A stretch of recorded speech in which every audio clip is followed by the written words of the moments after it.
بسم اللہ الرحمن الرحیم۔ السلام علیکم ورحمۃ اللہ وبرکاتہ۔ عابد راجہ چینل کی طرف سے آج میں اپنے دوستوں کو رسول اللہ صلی اللہ علیہ وآلہ وسلم کا ایک بہت ہی پیارا فرمان بتاؤں گا۔ اس سے پہلے میں اپنے تمام دوستوں سے گزارش کروں گا کہ اس ویڈیو کو آپ نے آگے ضرور شیئر کرنا ہے۔ تو شروع کرتے ہیں۔ بسم اللہ الرحمن الرحیم۔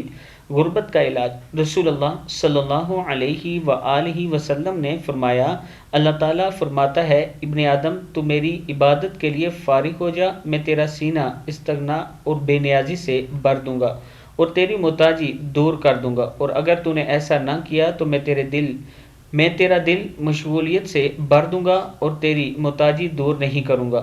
یعنی اس حدیث میں رسول اللہ صلی اللہ علیہ وآلہ وسلم نے فرمایا کہ اللہ تعالیٰ فرماتا ہے کہ میری عبادت کے لیے وقت نکالو تو میں آپ کو محتاج نہیں ہونے دوں گا اور رزق کھلا دوں گا، اور اگر آپ ایسا نہیں کریں گے تو دنیا کے کاموں میں بہت زیادہ مصروف کر دوں گا اور محتاجی بھی دور نہیں کروں گا۔ تو میں اپنے دوستوں سے گزارش کروں گا کہ اللہ کا ذکر ضرور کیا کریں، نماز کی پابندی کیا کریں، قرآن پاک کی تلاوت کیا کریں، تو انشاءاللہ اللہ تعالیٰ آپ کو ایسی جگہوں سے رزق عطا فرمائے گا کہ آپ سوچ بھی نہیں سکتے۔